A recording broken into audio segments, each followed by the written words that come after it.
Hello everyone, I'm Rick Wingrove. I'm the Capillary Director for American Atheists, the founder of Beltway Atheists, and the creator of FlameWarrior.com.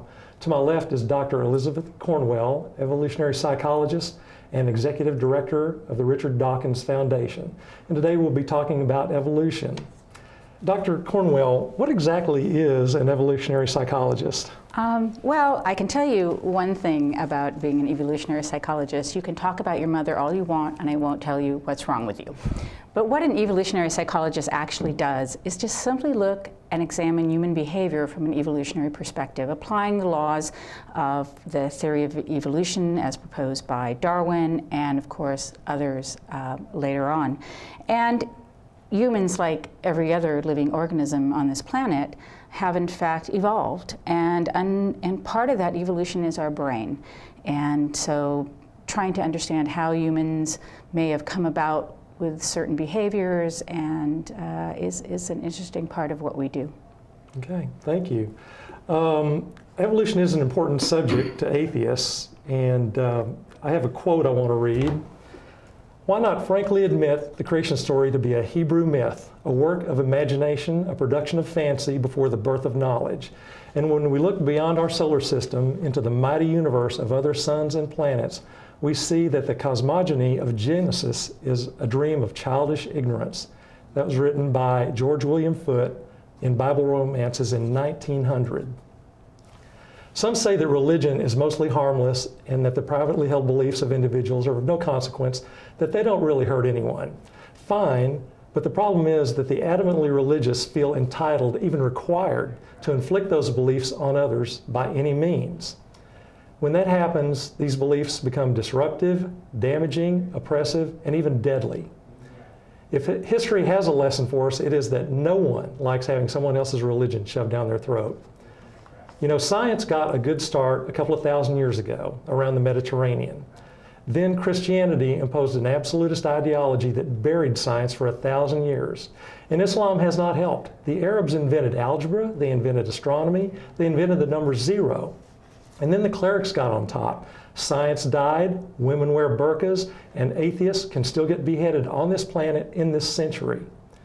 If you look at what has transpired in science in just the last 200 years and add 1,000 years more progress to that, just imagine where we could be by now.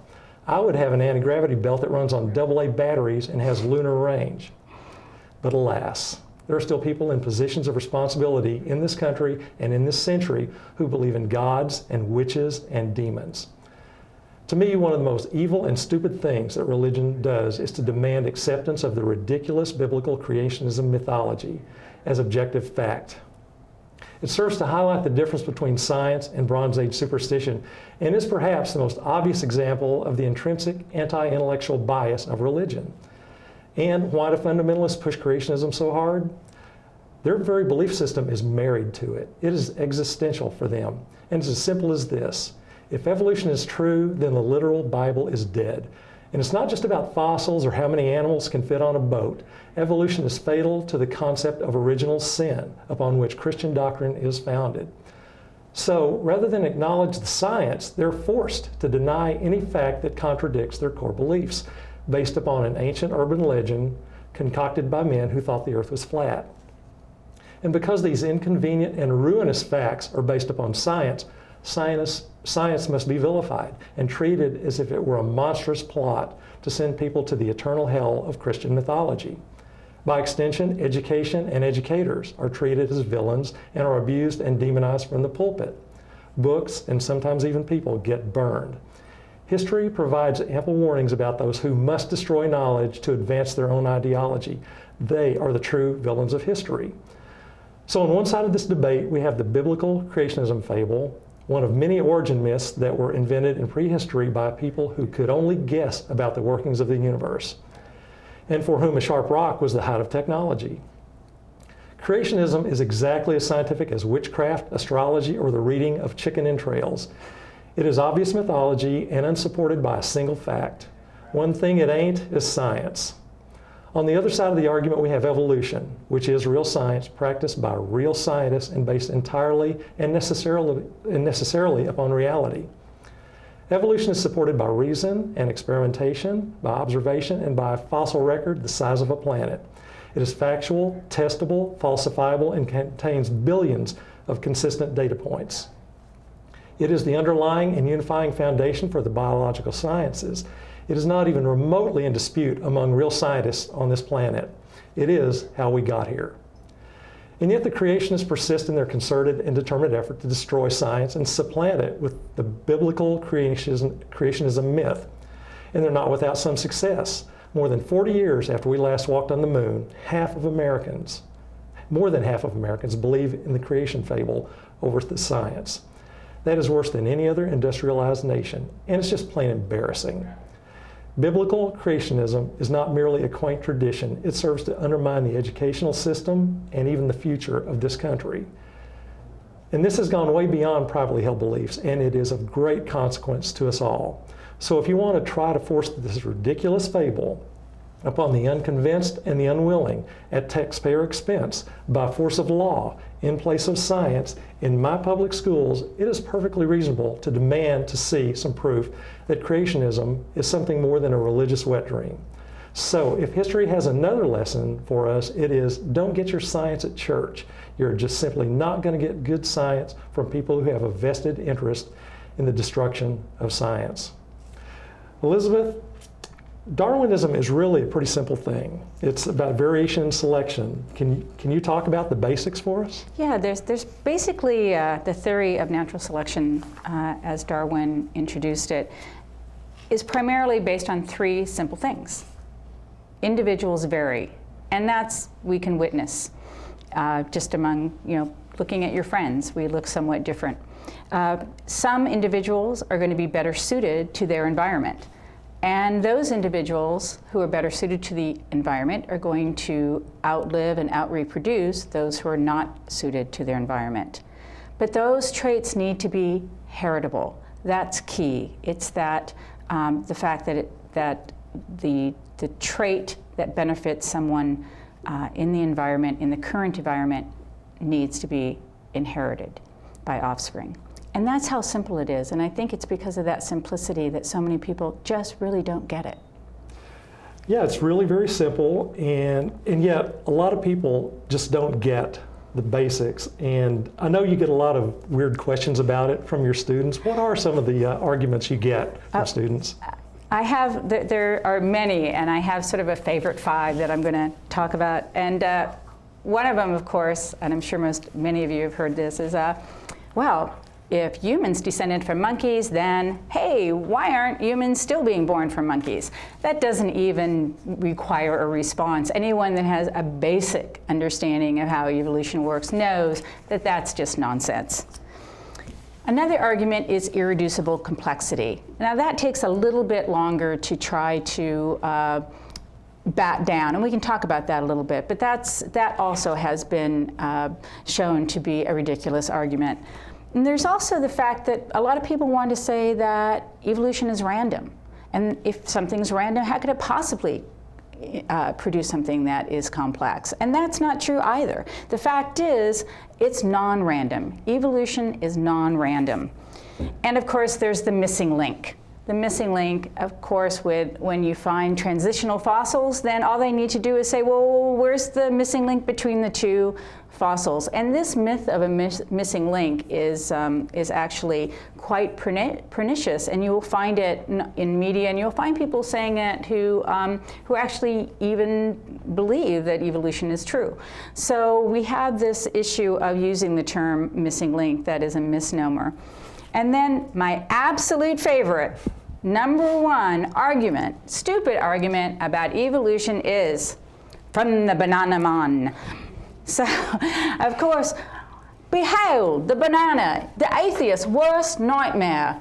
Why? Because look at it, it's God's perfection. The fact is, it's got a non-slip grip surface for easy handling. You can tell if it's ripe or not ripe. If it's green, it's not ripe. If it's black, it's not good. Yellow, just right. And it fits easy. It has this little pop top so you can open it up, and it curves gently towards the mouth, just in the right shape. and I'm not going to go that far, because those of you who haven't seen The Banana Man, Google it. But that's the kind of argument that we see of this is perfection. But the fact is, this has been domesticated. The original banana was nothing like this. So that's one of my absolute favorite arguments against evolution, because it is so silly. It's almost like a spoof. But unfortunately, people do buy into the banana argument. So Dr. Cornwell was obviously channeling Ray Comfort in one of the possibly the stupidest argument I've ever heard against evolution. Can I see your cards again? You talked about randomness. Yeah, randomness. And that's an interesting concept because I think it's misapplied. It doesn't mean what they think it means, Right. I guess, because it's like the lottery. You know, is it random? Somebody's going to win the lottery, but who it's going to be may or may not be random. What further thoughts? Yeah, the idea of randomness, what people confuse is that the mutations are indeed random. But when we have a mutation, most mutations are deleterious to the organism. But some are actually beneficial to the organism. And the deleterious ones weed themselves out of the yes, gene they weed pool. they weed themselves out, and so that randomness, some people misinterpret that evolution is in fact random, but it's not, because the non-randomness is the environment. Whether or not that gene is capable of surviving, and the pressures from the environment, or whether or not that gene just simply doesn't work with the rest of the organism. So there's nothing random about the theory of natural selection. It's completely completely non-random. Right, and of course there are organizations like the Discovery Institute in La Jolla, California, I believe, whose job it is to essentially destroy science. Yeah. What can you say about that? I mean, what a misnomer for a name, the Discovery Institute, because what it really should be called is the Burying Institute, because they're trying to bury facts. Last week we talked a little bit about, on the show, we talked about alternative medicines and how they tend to like to use scientific words in order to confuse people and to lead them astray. But the fact is, this is what they do as well in the Discovery Institute. Some people like Behe and others tend to use scientific words that sound great if you're not knowledgeable. They produce arguments which are constantly knocked down every single time, but they refuse to, in fact, acknowledge that their arguments have been knocked down and continue to use the same arguments again and again and again to people who may not have the wherewithal to go look it up. So, yeah. Right. It's great how they try to couch all their terminology in pseudoscience, Yes. really bad science, and they'll hone in on one little detail, one seeming contradiction, which usually isn't. And this, of course, is where they come up with irreducible complexity. You want to talk about that some more? Yeah, that's one of the ones that Behe really likes to use. I think he actually coined the term irreducible complexity. It's basically a more sophisticated watchmakers, Paley's, you find a watch and you obviously have to see that it's been intentionally designed. And Behe argues that there are certain things that would not function if they did not come together in a certain way. Well, the fact is, things like, for example, things like blood clotting. But that's not true, because there are parts of blood clotting that in fact work in other parts of the body. And so it's not irreducible complexity. In fact, it's actually redundancy. And this is what by redundancy we mean is that certain genetic traits, certain genetic ways organisms work, in fact, can be used for a multitude of things. And so the argument that he uses for irreducible complexity, again, has been shut down many times. So they try to act like science and just use the little tidbits that help them, but it's clear they don't have an understanding of what science is or scientific method. It's worth noting that evolution is not merely a fact, it is a theory. And let me explain that. Scientific methodology is how we discover and validate all knowledge. Scientific methodology is a rigorous method for simply asking and answering questions about reality. It's designed to eliminate flim-flam and charlatans and bad guesswork and superstition and lies, and determine what is coherent, consistent, and factual, what corresponds to reality. It is how we learn about what is true in the universe. Religion has no methodology provided for even proving the sky is blue. So religion has not added a single proven fact to the accumulated knowledge base of the human race in all of history. Not one fact, not ever. It's not what they do. Religion is not about facts. Religion is about the denial of facts. And as for the word theory, the religious and the uninformed seem to think theory is just a wild guess that is probably wrong. Like I said, I have a theory about why women act like that, but that's not a theory. That's just a dumb thing to say. A theory is essentially the correct answer. It is a description of reality that accommodates all known facts about a subject and is contradicted by none. A theory is a higher order of knowledge than a fact. And if history has another lesson for us, it is, well, what I said before, just don't get your science from people who hate science. And just to add to that, the one thing that science is often criticized for is in fact its strengths, and that is the fact that science will change and it matures and it will reject theories and hypotheses that have been proven wrong. This is something religion simply does not do. It is, you will take it on faith. You must take it on faith. And instead of, as science does, which is constantly going outside the box, which is what scientists love to do, is go outside the box, push theories to their utmost, find out how things work. With the religious theology, it's let's not find out how it works. This is call it a mystery. They love mystery. They love the idea of there must be mystery in the world in order to make the world enjoyable to live in. But understanding science is actually one of the highlights of being able to live on this planet at this particular time. We know so much more than just 100 years ago on how things work. We understand how DNA works. We don't even need the fossil record when we're explaining how evolution worked. We can now look at DNA and understand how closely we are related and understand what our ancestors may have been like and who were our ancient ancestors. It's just so much more fun to understand things than to live in a mystery.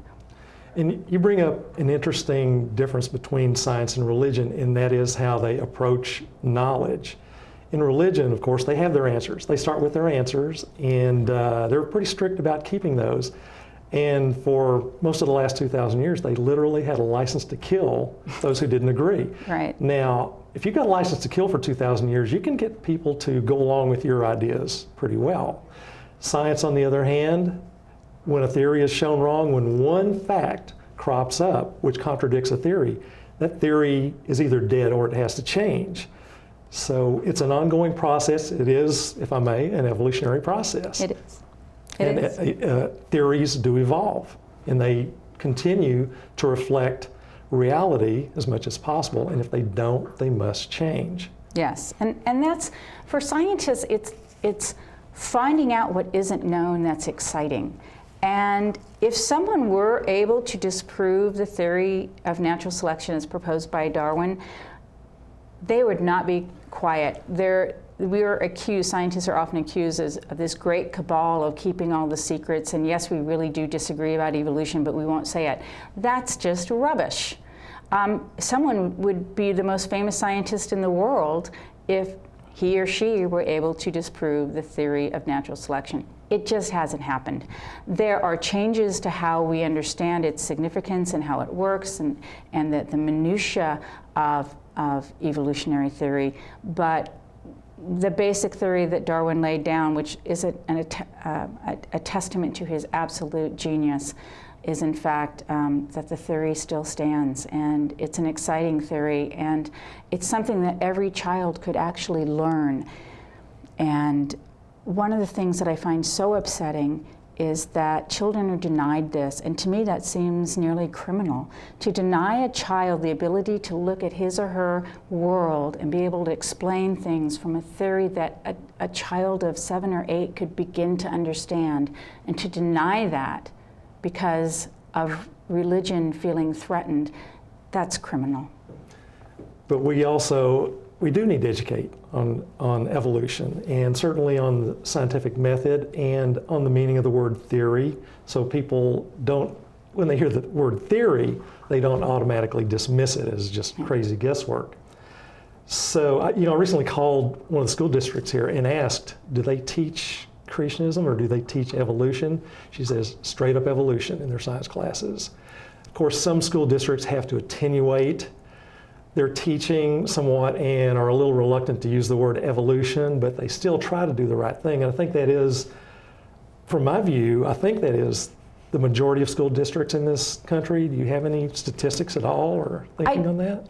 In meeting with biology teachers, and I've been to a meeting of biology teachers, and I think that's true that most teachers are trying and striving to teach proper science. However, where they're getting attacked is from legislation. They're getting attacked by politicians. Politicians are hand in hand, many of them, with the religious extremists, and they then legislate out teaching. I mean, look what has happened in Texas. What a shambles the state of education is in Texas. And that's had reverberating effects on the rest of the country because of the demand of school books in Texas is very high. And so their brand of science or history it is now then transmitted to other school districts. So it's it is something that we need to work on and fight very hard for, is the teaching of real science, and not just evolution, but things like climate change and things like how physics works and so on. These all need to be taught to children. And you're right, Rick, I mean, teaching the scientific method and how to look at things and reason and think, could that possibly be true? And in a world of the internet where you can Google anything, it's important to be able to discern what sounds like nonsense and what doesn't. Yeah, it's kind of a habit I have is when somebody says something, the first thing I do is say, is that true? Is that really true? And you find out frequently it's not. Yeah. I went to school in Texas. That's where I grew up. Oh, okay. And ironically, even back in the days when there was still prayer in schools, they were actually not teaching creationism at all. They were teaching the science, the evolution. Mm-hmm. And I don't know when that changed, but slowly but surely these stealth school boards have crept in, and of course the Texas School Book, that system. Yeah. This supplies so many of the school books for so many school districts in the country. And fundamentalism has just gone crazy in Texas. But as bad as it is, are you seeing any kind of a little bit of a turnaround in this? Well, I'm hoping so. I hope that enough people are starting to realize how dangerous it is and are fighting to restore the sciences in the United States. I think this is an issue that a lot of what I would call fiscally conservative people are upset with the Republican Party because of this takeover by the religious extremists. And not all religious people, of course, reject the theory of natural selection, and many of them accept it. So one of the things that we have to do are those of us who realize the importance of teaching science, of realizing that keeping this country, the United States, in fact, at top of its edge in science, which we have done so for so long, is we need to take back the school boards. We need to get people to run for the school boards, just as the religious extremists did. Starting 20 years ago, they didn't just start taking over politics by walking into a Republican convention. Instead, they took over school boards. From there, they took over community government, and from there, they just became bigger and bigger and bigger. And we need to look at how they accomplished that, and we need to do the same sort of thing, only we need to be honest about it and explain to people that teaching science has always been a critical part of this country in terms of maintaining its democracy and maintaining its leadership. Right. You know, I think there are starting to be some hopeful signs. I think one of them is the fact, as we see from the American Religious Identification Survey, that under 30 people are, a third are unaffiliated with any religion. And that's functional atheism as far as I'm concerned. But there are other hopeful signs. There's a church, a UCC, United Church of Christ, near us, that has Evolution Sunday. And I've actually been invited to come speak to them on February 10th of this year. So and I asked the minister, the preacher, I said, what do I call you, minister or preacher? He goes, my name's Don. Call me Don.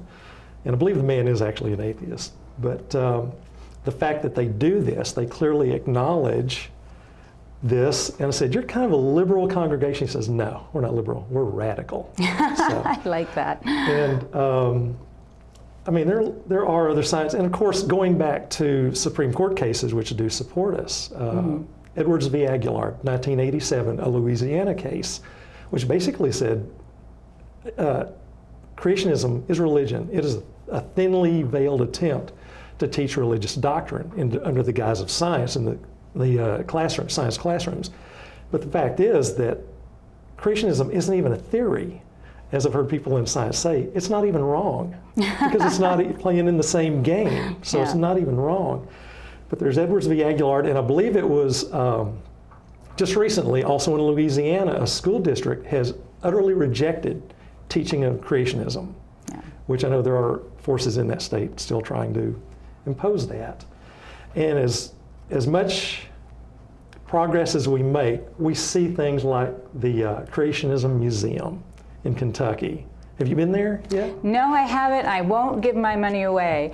But I think we're about close to wrapping up now. So the fact is we all need to learn a little bit about evolution to be able to talk about it. We're going to put a list of books on the Facebook that you might want to read. I had brought some books with me, but we don't have really time to go through them. But reading about evolution is fun and enjoyable. It's a great way to learn about life. Thank you for joining us, and thank you, Rick. It's been terrific. Thank you for the conversation. It was great.